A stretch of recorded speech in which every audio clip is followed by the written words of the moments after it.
നമസ്തേ, പ്രീതാസ് ഗാലറിയിലേക്ക് സ്വാഗതം. എല്ലാവരും സുഖമായിരിക്കുന്നു എന്ന് വിശ്വസിക്കുന്നു. ഇന്ന് നമ്മളിവിടെ ഉണ്ടാക്കാൻ പോകുന്നത് കുമ്പളങ്ങ വെച്ചിട്ടുള്ള ഒരു നാടൻ രീതിയിലുള്ള കറിയാണ്. സാധാരണ നമ്മൾ കുമ്പളങ്ങയൊക്കെ ഉണ്ടാക്കുന്നതിൽ നിന്ന് കുറച്ച് ഡിഫറെൻ്റ് ആയ രീതിയിലാണ്. എന്നാൽ ഇത് ചോറിനും ചപ്പാത്തിക്കും ഇഡ്ഡലിക്കും എല്ലാറ്റിനും ഒരുപോലെ പോകുന്ന ഒരു അടിപൊളി കറി കൂടിയാണ്. അപ്പോൾ വീഡിയോ എല്ലാവരും സ്കിപ്പ് ചെയ്യാതെ മുഴുവനായിട്ട് കാണുമെന്ന് വിചാരിക്കുന്നു. വീഡിയോ ഇഷ്ടമായിട്ടുണ്ടെങ്കിൽ ലൈക്ക് ചെയ്യാനും മറ്റുള്ളവർക്കൊക്കെ ഒന്ന് ഷെയർ ചെയ്ത് കൊടുക്കാനും മറക്കില്ലല്ലോ.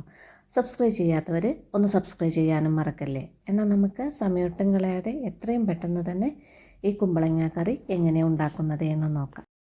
കുമ്പളങ്ങ കറി ഉണ്ടാക്കാൻ വേണ്ടിയിട്ട് ഞാനിവിടെ വലിയൊരു കുമ്പളങ്ങ എടുത്തിട്ടുണ്ട്. ഇത് മുഴുവനായിട്ടും നമ്മുടെ കറിക്ക് ആവശ്യമില്ല, ഇതിൻ്റെ ചെറിയൊരു പീസ് മതി.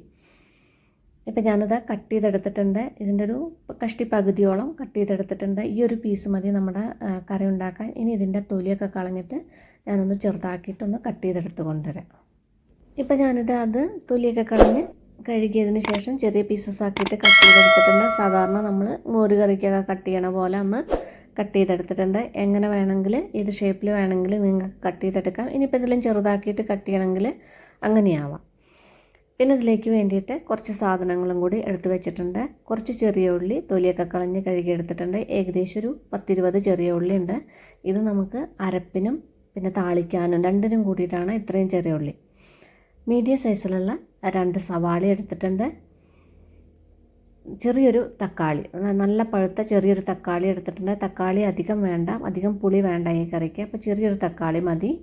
വലിയൊരു കഷ്ണം ഇഞ്ചിയും തൊലിയൊക്കെ കളഞ്ഞ് കഴുകിയെടുത്തിട്ടുണ്ട്. കുറച്ച് വെളുത്തുള്ളി അല്ലി, 3 പച്ചമുളകും എടുത്തിട്ടുണ്ട്. ഇനി ഒരു പാൻ വെച്ചിട്ട് അതിലേക്ക് കുറച്ച് വെളിച്ചെണ്ണ ഒഴിച്ചു കൊടുക്കുക. വെളിച്ചെണ്ണ തന്നെ വേണം, എന്നാലാണ് നമ്മുടെ കറിക്ക് നല്ല ടേസ്റ്റ് ഉണ്ടാവുള്ളൂ. അതിലേക്ക് നമ്മൾ നേരത്തെ അവിടെ എടുത്ത് വെച്ച ഉള്ളി ഉണ്ടല്ലോ, അതൊന്നൊരു 5-6 ചെറിയ ഉള്ളി ഞാൻ മാറ്റി വെച്ചിട്ടുണ്ട്. ഇത് നമുക്ക് താളിക്കാൻ വേണ്ടിയിട്ടാണ്. ബാക്കിയുള്ള ചെറിയ ഉള്ളി അതിൽ വലുതൊക്കെ ഒന്ന് രണ്ടാക്കിയിട്ടൊന്ന് കട്ട് ചെയ്തെടുത്തിട്ടുണ്ട്.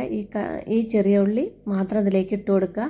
ഇട്ടതിന് ശേഷം ഇതൊന്ന് വഴറ്റിയെടുക്കുക. വലുതൊക്കെ ഒന്ന് രണ്ടാക്കി കട്ട് ചെയ്ത് വഴറ്റിയെടുക്കാൻ സൗകര്യത്തിന് വേണ്ടിയിട്ടാണ്. ഉള്ളിയുടെ ഒക്കെ ഒന്ന് കളറ് മാറി വരുന്നത് വരെ ഒന്ന് വഴറ്റിയെടുക്കുക. ഇപ്പോൾ ഉള്ളിയുടെ കളറൊക്കെ ഒന്ന് മാറി വന്നിട്ടുണ്ട്. ഇത്രയ്ക്ക് അങ്ങോട്ട് വഴന്ന് വന്നു കഴിഞ്ഞാൽ ഇതിലേക്ക് 1 കപ്പ് ഫ്രഷ് തേങ്ങ ഇട്ട് കൊടുക്കുക. തേങ്ങ ഇട്ടതിന് ശേഷം തേങ്ങയൊന്ന് വഴറ്റിയെടുക്കുക. ഒരുപാട് നേരം ഇട്ടിട്ട് വഴറ്റേണ്ട ആവശ്യമൊന്നുമില്ല, ബ്രൗൺ കളറൊന്നും ആവേണ്ട ആവശ്യമില്ല. ആ തേങ്ങയിലെ വെള്ളമൊക്കെ വറ്റി ഒന്ന് ചൂടായിട്ട് ആ തേങ്ങയിലേക്ക് വെള്ളമൊക്കെ ഒന്ന് വറ്റി വരുന്നത് വരെ വഴറ്റിയെടുത്താൽ മതി. ഒരുപാട് വറുത്ത് കഴിഞ്ഞാൽ നമ്മുടെ കറിയുടെ ടേസ്റ്റ് മാറുള്ളൂ. അപ്പോൾ തേങ്ങയിലെ വെള്ളമൊക്കെ ഒന്ന് വറ്റി ചൂടാവുന്നത് വരെ ഒന്ന് വഴറ്റിയെടുത്താൽ മതി. ഇപ്പോൾ തേങ്ങയിലെ വെള്ളമൊക്കെ നന്നായിട്ട് വറ്റി വന്നിട്ടുണ്ട്. ഇനി ഇതിലേക്കൊരു 1/2 ടേബിൾ സ്പൂൺ മല്ലിപ്പൊടിയും 1 table spoon Kashmiri chilli powder ഇട്ടിട്ട് നന്നായിട്ടൊന്ന് വറുത്തെടുക്കുക. മസാലയിലെ റോസ്മെല്ലൊക്കെ ഒന്ന് മാറി വരുന്നത് വരെ ഒന്ന് വറുത്തെടുക്കുക. ഇപ്പോൾ മസാലയൊക്കെ നന്നായിട്ട് മൂത്ത് വന്നിട്ടുണ്ട്, നല്ല മൂത്ത സ്മെല്ല് വന്നിട്ടുണ്ട്. ഇനി നമുക്ക് ഇതൊരു പ്ലേറ്റിലേക്ക് ഒഴിച്ചിട്ട് തണുക്കാൻ വയ്ക്കാം. ഈ പാനിൽ തന്നെ വെച്ച് കഴിഞ്ഞാൽ മസാലയൊക്കെ കരിഞ്ഞു പോവുള്ളൂ. ഇനി നമുക്ക് കറി ഉണ്ടാക്കാൻ വേണ്ടിയിട്ട് ഞാനിവിടെ ഒരു മൺചട്ടിയാണ് വെച്ചിട്ടുള്ളത്. അതിലേക്ക് കുറച്ച് വെളിച്ചെണ്ണ ഒഴിച്ചു കൊടുക്കുക. വെളിച്ചെണ്ണ തന്നെ വേണം. ഇപ്പോൾ എണ്ണയ്ക്കൊന്ന് ഉരുകി വന്നിട്ടുണ്ട്. ഇതിലേക്ക് നമ്മൾ നേരത്തെ അവിടെ എടുത്ത് വെച്ച സവാള ഞാനൊന്ന് ചെറുതാക്കിയിട്ട് കട്ട് ചെയ്തെടുത്തിട്ടുണ്ട്. ഈ കട്ട് ചെയ്ത സവാള ഇതിലേക്ക് ഇട്ട് കൊടുക്കാം. ഞാനിപ്പോൾ കുറച്ച് ഇങ്ങനെ ചെറുതാക്കിയിട്ടാണ് കട്ട് ചെയ്തെടുത്തിട്ടുള്ളത്. നിങ്ങൾക്ക് പൊടിയായിട്ടോ നീളത്തിലോ എങ്ങനെ വേണമെങ്കിലും കട്ട് ചെയ്തെടുക്കാം. ഇനി ഇത് സവാള വേഗം വഴന്ന് വരാൻ വേണ്ടിയിട്ട് ഇതിലേക്ക് കുറച്ച് ഉപ്പ് കൂടി ഇട്ട് കൊടുക്കാം. ഉപ്പിട്ടതിന് ശേഷം ഇതൊന്ന് നന്നായിട്ടൊന്ന് വഴറ്റിയെടുക്കുക. ഒരുപാടൊന്നും വഴറ്റേണ്ട ആവശ്യമില്ല, ബ്രൗൺ കളറൊന്നും ആവശ്യമില്ല. സവാളയൊക്കെ ഒന്ന് സോഫ്റ്റായി വരുന്നത് വരെ ഒന്ന് വഴറ്റിയെടുത്താൽ മതി. ഇപ്പോൾ സവാളയുടെ കളറൊക്കെ ഒന്ന് മാറി വന്നിട്ടുണ്ട്. ഇനി ഇതിലേക്ക് നമ്മൾ നേരത്തെ അവിടെ എടുത്ത് വെച്ച വെളുത്തുള്ളി ഉണ്ടല്ലോ, അത് ഞാനൊന്ന് ചതച്ചെടുത്തിട്ടുണ്ട്. ആ ഇഞ്ചി ഒന്ന് ചതച്ചെടുത്തിട്ടുണ്ട്. ഈ ചതച്ച് വെച്ച ഇഞ്ചിയും വെളുത്തുള്ളിയും ഇതിലേക്ക് ഇട്ട് കൊടുക്കുക. ഇത് രണ്ടും ഇട്ടതിന് ശേഷം ഇതൊന്നുകൂടി ഒന്ന് വഴറ്റിയെടുക്കുക. ഇഞ്ചിയും വെളുത്തുള്ളിയുടെയും റോസ്മെല്ലൊക്കെ ഒന്ന് മാറി വരുന്നത് വരെ ഒന്ന് വഴറ്റിയെടുക്കുക. ഇനി ഇതിലേക്ക് നമ്മൾ നേരത്തെ എടുത്ത് വെച്ച ഈ 3 പച്ചമുളക് ഉണ്ടല്ലോ, അതൊന്ന് ഇതുപോലെ നടു പിളർന്നിട്ടൊന്ന് രണ്ടാക്കിയിട്ടൊന്ന് കീറിയിട്ട് ഇതിലേക്ക് ഇട്ട് കൊടുക്കുക. പിന്നെ കുറച്ച് കറിവേപ്പില ഞാൻ കഴുകിയെടുത്തിട്ടുണ്ട്. ഒരു തണ്ട് കറിവേപ്പില ഇതിലേക്ക് ഇട്ട് കൊടുക്കുക. ഈ പച്ചമുളകും കറിവേപ്പിലയും ഇട്ടിട്ട് ഇതും ഒന്നുകൂടി ഒന്ന് വഴറ്റിയെടുക്കുക. ഇനി ഒരു 1/2 ടീസ്പൂൺ മുളക് പൊടിയും 1/4 ടീസ്പൂൺ മഞ്ഞൾപ്പൊടി ഇട്ടിട്ട് ഒന്ന് വഴറ്റിയെടുക്കുക. ആ മുളക് പൊടിയിട്ടൊക്കെ ഒന്ന് ചെറുതായിട്ടുള്ള ആ റോസ്മെല്ലൊക്കെ ഒന്ന് മാറി വരുന്നത് വരെ ഒന്ന് വഴറ്റിയെടുക്കുക. ഇപ്പോൾ മുളക് പൊടിയുടെ റോസ്മെല്ലൊക്കെ ഒന്ന് മാറി വന്നിട്ടുണ്ട്. ഇനി ഇതിലേക്ക് നമ്മൾ നേരത്തെ അവിടെ എടുത്ത് വെച്ച തക്കാളി ഉണ്ടല്ലോ, അതൊന്ന് ചെറുതാക്കിയിട്ട് കട്ട് ചെയ്തെടുത്തിട്ടുണ്ട്. ഈ കട്ട് ചെയ്ത തക്കാളി ഇതിലേക്ക് ഇട്ട് കൊടുക്കുക. തക്കാളി ഇട്ടതിന് ശേഷം ഇതും ഒന്നുകൂടി ഒന്ന് വഴറ്റിയെടുക്കുക. നല്ല പഴുത്ത തക്കാളി ആവുകൊണ്ട് വേഗം ഇത് വഴന്ന് വരും. ഇപ്പോൾ തക്കാളി ഇട്ടിട്ട് ഒന്ന് വഴറ്റിയെടുത്തിട്ടുണ്ട്. ഇനി നമ്മൾ നേരത്തെ അവിടെ കട്ട് ചെയ്ത് വെച്ച കുമ്പളങ്ങ ഉണ്ടല്ലോ, ആ കുമ്പളങ്ങയുടെ കഷ്ണങ്ങളും ഇതിലേക്ക് ഇട്ട് കൊടുക്കുക.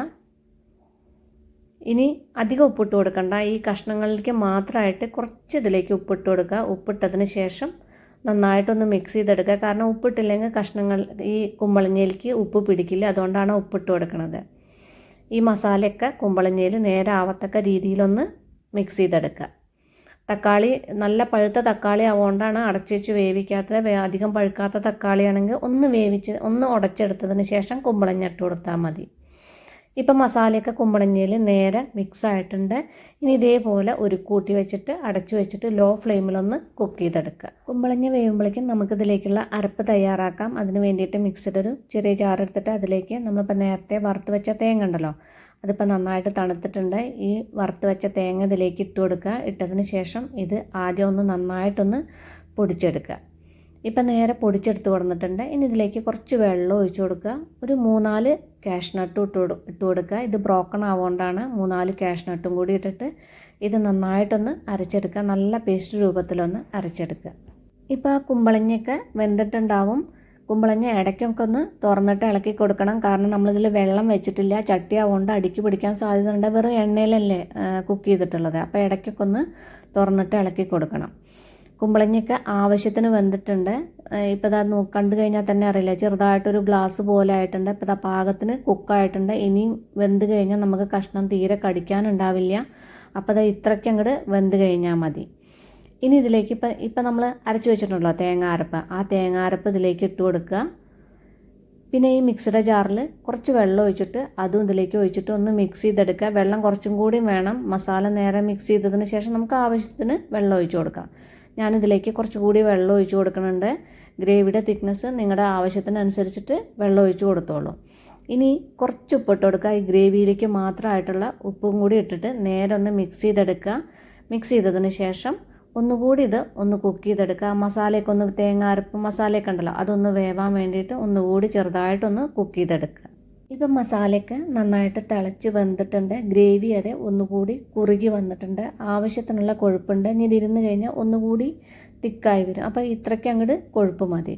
ഇനി ഇതിലേക്ക് കുറച്ച് കറിവേപ്പിലയും കൂടി ഇട്ട് മിക്സ് ചെയ്തതിന് ശേഷം സ്റ്റൗ ഓഫ് ചെയ്യാം. അതിനുശേഷം നമുക്കിതിലേക്ക് ഒന്ന് താളിച്ചൊഴിക്കാം. അതിന് വേണ്ടിയിട്ട് ഒരു പാൻ വെച്ചിട്ട് അതിലേക്ക് കുറച്ച് വെളിച്ചെണ്ണ ഒഴിച്ച് കൊടുക്കുക. അതിലേക്കൊരു 1 ടീസ്പൂൺ കടുക് ഇട്ട് കൊടുക്കുക. പിന്നെ നമ്മൾ നേരത്തെ അവിടെ എടുത്ത് വെച്ച ചെറിയ ഉള്ളി ഉണ്ടല്ലോ, അത് ഞാൻ ചെറുതാക്കിയിട്ട് കട്ട് ചെയ്തെടുത്തിട്ടുണ്ട്. ഈ കട്ട് ചെയ്ത ചെറിയ ഉള്ളി ഇതിലേക്ക് ഇട്ട് കൊടുക്കുക. പിന്നെ കുറച്ച് കറിവേപ്പിലയും ഒരു 3-4 വറ്റൽമുളകും കൂടി ഇട്ടിട്ട് നന്നായിട്ടൊന്ന് ഫ്രൈ ചെയ്തെടുക്കുക. ഇപ്പോൾ ഉള്ളിയുടെ കളറൊക്കെ ഒന്ന് മാറി വന്നിട്ടുണ്ട്, ബ്രൗൺ കളറായിട്ടുണ്ട്. ഇനി നമുക്കിത് കറിയിലേക്ക് ഒഴിച്ചിട്ട് ഗാർണിഷ് ചെയ്യാം. അതിനുശേഷം നമുക്കിതൊരു സെർവിങ് ബൗളിലേക്ക് മാറ്റാം. അപ്പോൾ ഈ നാടൻ രീതിയിലുള്ള കുമ്പളങ്ങ കറി എല്ലാവരും ഒന്ന് ട്രൈ ചെയ്ത് നോക്കൂ. നിങ്ങളുടെ ഫീഡ്ബാക്കൊക്കെ എന്നെ അറിയിക്കാൻ മറക്കല്ലേ. അപ്പം നമുക്കിനി അടിപൊളി പുതിയ റെസിപ്പിയുമായി കാണാം. നന്ദി, നമസ്കാരം.